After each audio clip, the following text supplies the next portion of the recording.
Boa noite a todos, que Deus nos ampare, que Jesus nos abençoe.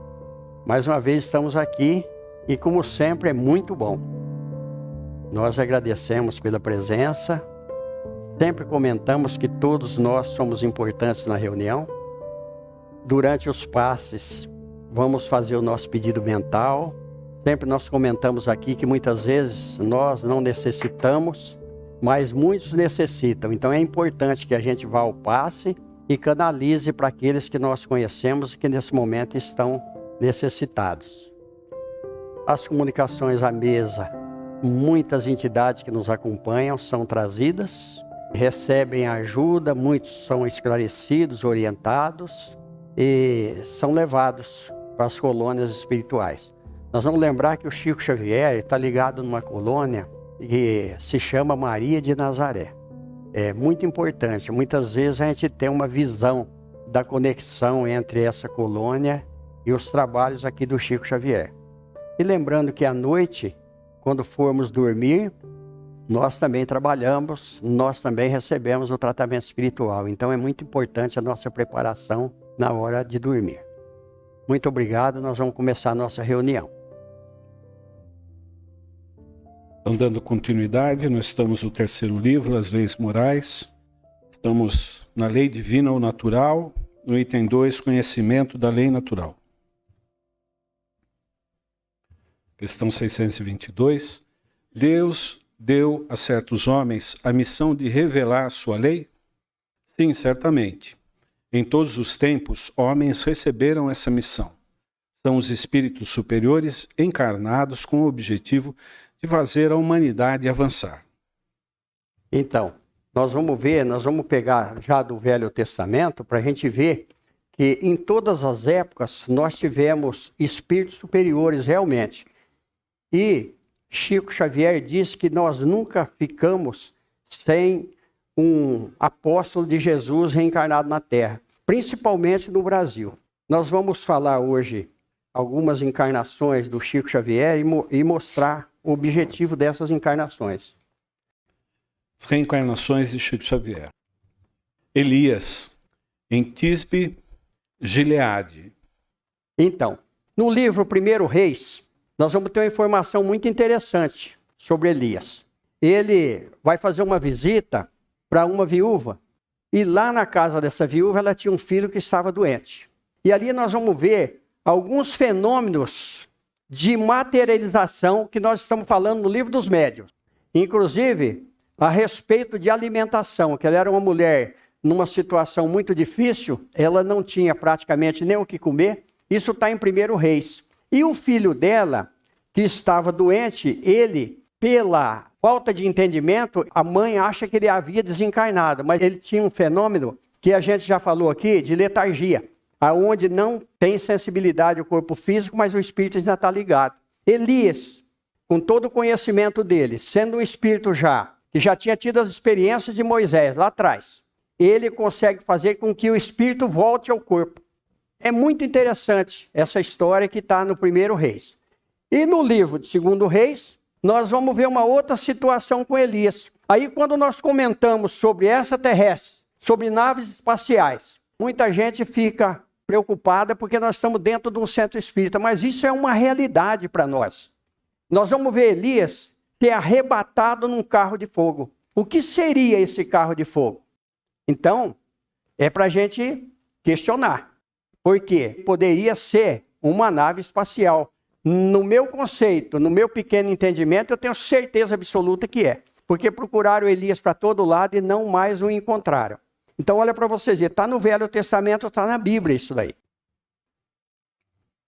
Platão, 428 a 427 a.C., Atenas, Grécia Antiga, até 348 ou 347 a.C. em Atenas.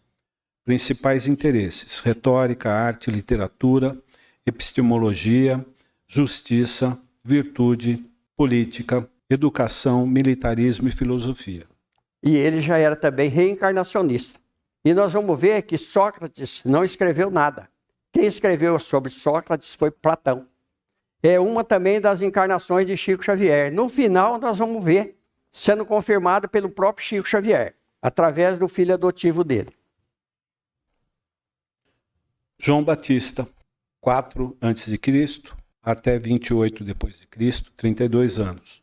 João Batista foi um pregador itinerante, cujo aparecimento se deu na Judéia, provável lugar de nascimento, e na Galiléia, em 28 depois de Cristo, que ele falece, na época de Herodes. João teve muitos seguidores e pregava aos judeus, dizendo que deveriam exercer a virtude e a retidão, e usava o batismo como um símbolo de purificação da alma em seu movimento messiânico. Muitos questionam por que no Espiritismo não existe o batismo. Nós vamos ler lá que Jesus não batizou ninguém. E como era o batismo de João Batista? É o mesmo chamamento que nós temos hoje através das doutrinas, não só do Espiritismo. A doutrina, o que ela faz? Ela busca a nossa melhora íntima através dos ensinamentos. João, antes de batizar, ele fazia um sermão para as pessoas. Ele mostrava toda uma situação para que a pessoa se arrependesse. E como nós somos muito ligados a símbolos, até hoje nós somos ligados muito a símbolos, o batismo era ali uma coisa que ficava marcada para a pessoa. Ele gravava aquilo. E muitos mudavam e muitos não, porque tudo está dentro de nós. O que nós precisamos está dentro de nós. Tudo aquilo que nós precisamos. Nós podemos buscar alguma coisa exterior, mas nós só vamos encontrar o que nós procuramos para nossa alegria, para nossa felicidade, para nossa paz, está dentro de cada um. É aquilo que Jesus falou, o reino de Deus está dentro de vós. Então, as coisas exteriores são supérfluas, mas o que está dentro de nós é aquilo que nós estamos necessitando. Ninguém morre pagão. Ninguém morre pagão. E olha que coisa interessante. De primeiro, quando uma criança morria sem batizar, às vezes pai, mãe, avô, algum batizava ele, acendia uma vela, batizava para não morrer pagão. Falava, olha, o menino não alcançou o céu porque ele morreu pagão. Aí olha a lógica da doutrina espírita, Eduardo. Olha, vejam bem. Não existe lógica no pecado original. Que nós já viemos de lá para cá com pecado, realmente nós já viemos, porque não é pecado.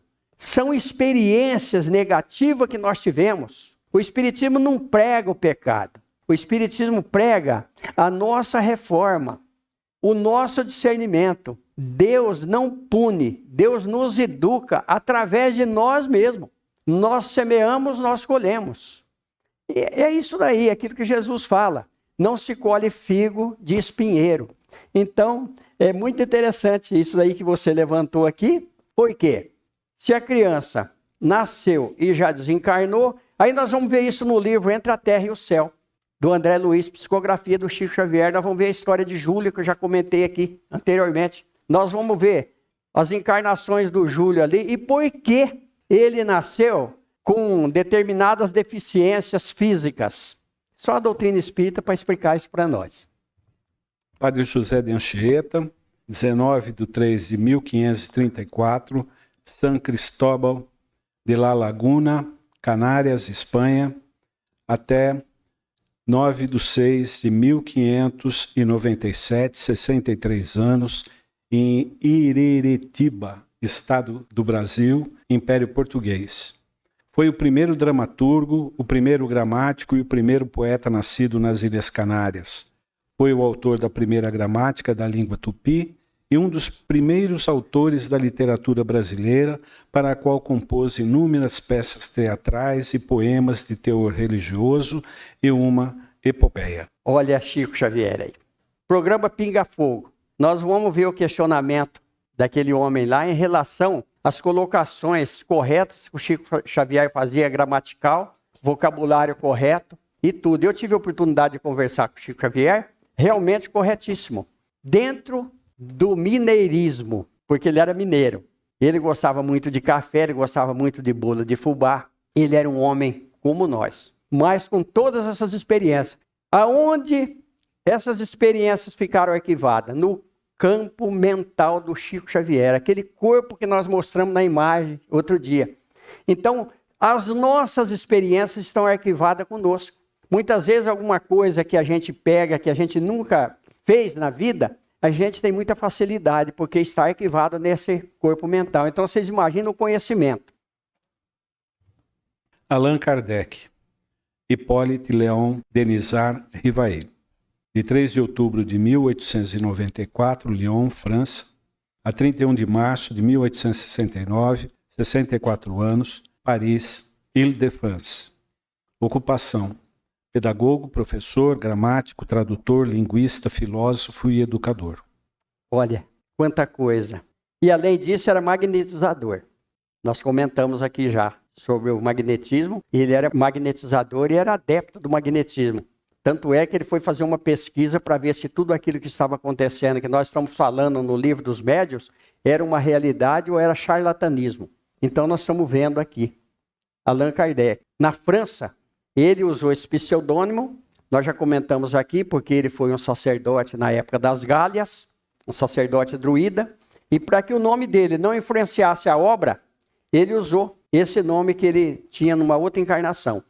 Olha para vocês verem o cuidado dele, inclusive de não deixar o nome dele, que era um nome muito conhecido na França, não influenciar a doutrina espírita. Francisco Cândido Xavier, 2 de abril de 1910, Pedro Leopoldo, Minas Gerais, até 30 de junho de 2002, 92 anos, Uberaba, Minas Gerais. Ocupação: médium, filantropo, tecelão, datilógrafo. E escreveu 400 e tantos livros. Agora já tem publicado mais de 500. Olha para vocês verem, eu realmente me emociono. Eu estive com esse homem e perdi uma grande oportunidade, porque estaria melhor se estivesse mais vezes com ele. Aí, olha só o arquivo dele. No livro O Santo dos Nossos Dias, ele vai contar como ele recebeu o livro Paulo e Estevão. Mas isso nós vamos falar semana que vem. Hoje nós vamos falar do livro há 2000 anos. Só um apanhadinho bem curto do livro há 2000 anos. 2 amigos romanos, começa o livro. Logo no início do livro, na intimidade de Emmanuel, ele começa contando a história da vida dele. Chico Xavier não psicografou só o livro há 2000 anos, ele viveu há 2000 anos. Quando nós falamos aqui que nós podemos voltar ao passado, Chico Xavier voltou ao passado. Ele começou a estranhar porque ele começou a ver todo um cenário e aí teve uma tempestade e no livro está falando isso. Ele começou a ficar até um pouco preocupado. O Emmanuel falou para ele: fica tranquilo que você está escrevendo o que eu estou vendo e o que eu vivi. Você está participando comigo de tudo isso que está acontecendo. Então olha para vocês verem. Aí nós vamos ver aquele encontro memorável de Chico Xavier com Jesus Cristo. Olha, para o Chico Xavier psicografar o livro, para ele participar do livro integralmente, junto com o pensamento do Emmanuel, ele se encontrou com Jesus Cristo lá. Porque ele viveu todo aquele cenário, que é onde Jesus fala para o Emmanuel que o Emmanuel era um senador orgulhoso e que ali era o grande momento da vida dele, a decisão da vida dele. Que ele poderia aceitar a doutrina ou ele poderia amargamente viver outras épocas sofrendo as consequências. Que tudo aquilo que ele considerava não ia prevalecer. O império um dia vai ser desagregado, em outras palavras. Então agora é o momento. E a filha dele estava leprosa, acho que todo mundo sabe dessa história. Jesus curou a filha dele. E olha como que nós muitas vezes somos céticos. Já aconteceu isso aqui no Chico Xavier, da pessoa receber o auxílio, ser curada dentro do centro, e depois eu encontrar com ela e ela negar. Mas eu participei da situação na sala e percebi tudo aquilo e sabia que era daquele jeito. Quando ele chega à casa dele, ele não acredita, ele acha que ela se curou porque não era lepra, era outra coisa. E Jesus ainda fala uma coisa para ele muito interessante, olha a virtude da mulher aí. Porque Jesus fala, sua filha vai receber ajuda, ela vai ser curada não por você, mas pela sua mulher. Olha, que é um espírito de luz que está junto com você. E a história é linda, há 2000 anos, Chico Xavier, Emmanuel. Então vocês imaginam Chico Xavier, imagina esse homem que viveu no Brasil junto conosco, que trouxe tudo isso para nós, ele veio completando a doutrina. E Chico Xavier teve outras reencarnações, mas essas daqui são realmente aquelas que são confirmadas. Nós vamos ver um vídeo bem curtinho, que está na internet e é interessante. E qual é a verdade sobre o homem Chico Xavier que as pessoas desconhecem? O que eles não conhecem é que ele quis me contar certa vez, com toda certeza, quem ele foi na sua última encarnação. E quem ele foi? Allan Kardec, o codificador da doutrina espírita.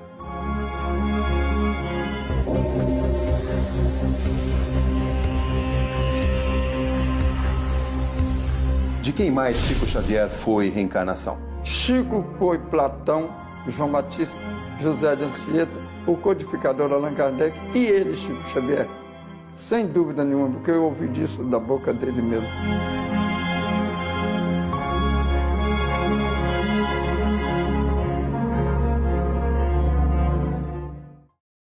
Tem um livro muito interessante, Adelino da Silveira, Kardec prossegue. Olha só, ele pediu para o Chico Xavier se poderia publicar esse livro. Chico Xavier autorizou. E depois o próprio Chico Xavier pediu que ele mandasse alguns exemplares para ele. Ele psicografou e deu de presente a alguns amigos dele. Então ali fica confirmado. E o final do livro, que é uma coisa que marcou muito para mim. Adelino da Silveira, quando ele publicou esse livro, ele foi praticamente o primeiro. É o primeiro livro que foi publicado. A doutora Marlene Nobre também conversou, ele também andou dando algumas pinceladas, mas nós vamos ver algumas identificação através de uma psicografia de Antônio Baduí Filho, A Volta de Allan Kardec, em Minas Gerais, pelo espírito Hilário Silva, que é um dos espíritos que dirige uma das nossas reuniões aqui. Esse espírito trouxe essa psicografia, A Volta do Kardec, é linda demais. Acho que vocês encontram essa psicografia na internet. A Volta de Allan Kardec, psicografia de Antônio Baduí Filho, Toninho, que eu tive a oportunidade de conhecer, um mineiro. Então, olha só para vocês verem. No final do livro, Kardec prossegue, Adelino da Silveira diz o seguinte: ou Chico Xavier é Allan Kardec, ou o Espírito da Verdade nos enganou. O que seria impossível, porque o Espírito da Verdade é Jesus. Olha, é para a gente ver como que nós temos o privilégio de estarmos num corpo físico, mesmo não sendo o Chico Xavier. Porque acho que a vida sofrida dele, acho que ninguém queria. A gente queria ter o privilégio que ele teve como médium, de receber todas essas informações. Mas todo mundo conhece a vida do Chico Xavier. Os que pretenderam instruir os homens na lei de Deus não estavam algumas vezes enganados e frequentemente não os extraviaram por meio dos falsos princípios? Aqueles que não estando inspirados por Deus e que se deram por ambição uma missão que não tinham, certamente puderam transviá-los. Entretanto, como em definitivo eram homens de gênio, no meio mesmo dos erros que eles ensinaram, frequentemente encontram-se grandes verdades. Nós podemos ver isso dos falsos profetas, que até hoje estão na Terra. Pessoas que usam a religião para poder se enriquecer, esquecendo que vão desencarnar.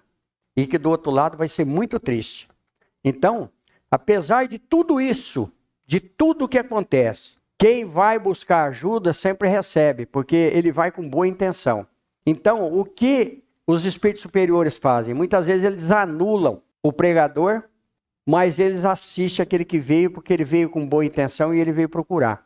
E uma coisa muito interessante, quando nós começamos a evoluir, quando nós começamos a ter aquela fé raciocinada que o Espiritismo prega para nós não aceitamos qualquer mensagem. Nós vamos uma, duas, algumas vezes, depois nós começamos a entender que aquilo ali não tem uma veracidade. E nós nos afastamos. Aí vem outros, e outros, e outros. Mas a colheita vai ser severa para esses pregadores. Quantos médiuns que caíram, né? Por quê? Orar e vigiar, é aquilo que Jesus falou. Então não adianta a gente querer alguma coisa que está além da nossa capacidade. E acho que a gente tem que ter em mente que passou o tempo do show. né? Sim. Havia uma necessidade do espetáculo para que pudesse atrair a atenção das pessoas. Sim. Então, aconteceu lá na França, Kardec foi estimulado a construir toda essa informação, e aí acabou a necessidade dessas demonstrações ostensivas de milagres e tal.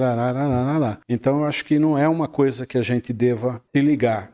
É claro que a gente precisa ter a nossa fé, a gente ir lá acreditar, né? Muitos acreditam, né? No santo, na santa, ora por eles, a oração é importante, eu acho que se melhora, conquista, curas, tudo mais. Porém, não encarar isso como um fanatismo, né? Porque não há necessidade mais de se provar outras coisas, né? Tudo que tinha para acontecer parece que já aconteceu. Acontecendo. E olha que coisa interessante. Antes do Espiritismo, e mesmo estando no Espiritismo, eu participei de algumas doutrinas. Não vou citar o nome aqui. Eu fui numa igreja, que também não vou falar o nome. Chegou lá o pastor, e ele era vidente. E, como sempre, estou mais mal acompanhado do que bem acompanhado. Ele me chamou na frente lá.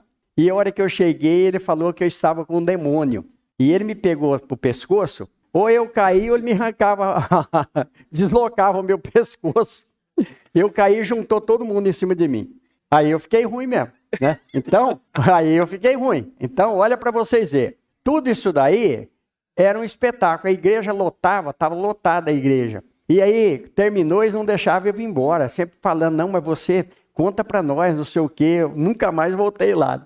Eu passava longe, de medo. E fiquei com dor no pescoço uma porção de tempo. Então, olha para vocês verem. Muitas vezes pelo espetáculo. E hoje nós somos mais desenvolvidos um pouco, a gente não aceita. A gente vê cada coisa na TV que não tem jeito, né? O Padre Quevedo, o Chico Xavier, falou que tinha que orar para ele viver muitos anos, porque ele era um benefício para a doutrina espírita. Porque o verdadeiro espírita não teme nada. Aquilo que é uma realidade, nós não precisamos esconder e nem temer ninguém. Põe a outra, só para nós ver. Essa vai ficar para a semana que vem. Olha que coisa interessante, olha que resposta seca aqui dos espíritos superiores. Vamos mentalizar Jesus, vamos pedir ajuda para nós agora, nesse momento. Cada um faz seu pedido mental. Vamos agradecer a oportunidade de estarmos aqui mais uma vez. Depois que eu participei de algumas reuniões do Chico Xavier, eu mudei minha maneira de pensar em relação à doutrina espírita. Eu vim de uma escola muito rígida dentro do espiritismo, onde se trancava a porta 15 minutos antes de começar a reunião. Trancava a porta na reunião pública, faltando 10 minutos. A porta ficava trancada, se alguém chegasse, tinha até um lembrete para não bater, não entrava. Então são coisas que estão no livro dos médiuns, dizendo daquele rigor que muitos ainda usam na doutrina espírita e que não é necessário. Porque eu sempre comento, é melhor a pessoa chegar atrasada, ele está precisando, ninguém sabe algum impedimento que ele teve, entrar na reunião e tudo bem. Olha o que acontecia na reunião do Chico Xavier. A reunião do Chico Xavier começava às 20 horas e não tinha hora para terminar. Eu cheguei a sair de lá uma noite, 3h15 da manhã. Para vocês verem a vibração, o meu filho tinha 5 anos. E eu levei meu filho junto comigo uma vez. A gente estava no hotel, uns 3, 4 quarteirão longe do centro, então poderia ir a pé. O meu filho falava, pai, eu não estou sentindo o chão, pai. Eu tô querendo voar, porque ele era pequenininho. Eu não estou sentindo o chão, pai. Olha, tá muito esquisito, pai. Me pega no colo que eu não estou sentindo o chão. A vibração do ambiente do Chico Xavier. Então vocês vejam. E lá eu aprendi uma coisa. Nós devemos usar um rigorismo para nós, não para os outros. A casa espírita tem que estar sempre aberta. Por isso nós fazemos a reunião pública junto com a reunião mediúnica, sem problema nenhum. Vocês estão vendo que não tem criança aqui, mesmo que tenham, não tem problema nenhum. A gente sempre conversa com os pais. Por exemplo, meus filhos foram criados na doutrina espírita. Eu participei de terreiro de Umbanda, meus filhos iam junto comigo. Então, sem problema nenhum. É desmistificar. E para a gente ir embora. Numa das reuniões que eu fui do Chico Xavier, eu estranhei porque o centro estava modificado. Alguém daqui foi na reunião do Chico Xavier, no grupo espírita da prece? O centro ficava no fundo, a frente era tudo de chão ali. Só que quando eu cheguei lá, tinha um jardim.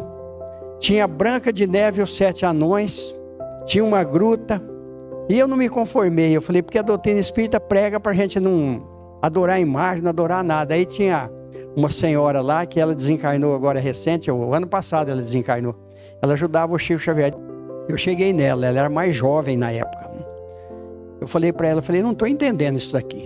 Ela falou, meu filho, uma arquiteta, ela estava com câncer, desenganada, e ela veio no Chico Xavier. O Chico Xavier deu um passe nela, ela ficou curada. Aí ela perguntou para o Chico Xavier, olha, aí a gente vê a pureza do espírito. Ela perguntou para o Chico Xavier o que ele mais gostava, qual a história infantil que ele mais gostava. Ele falou, eu gosto da Branca de Neve e os 7 anões. Aí ela falou, Chico, eu posso fazer um jardim aqui com a Branca de Neve e os 7 anões? Disse que saiu até as lágrimas do olho dele. Pode, minha filha. E ela fez. Jesus, não julgueis para não ser julgado. Olha só. Que Deus nos abençoe, Jesus nos ilumine. Está encerrada a reunião. Muito obrigado por tudo.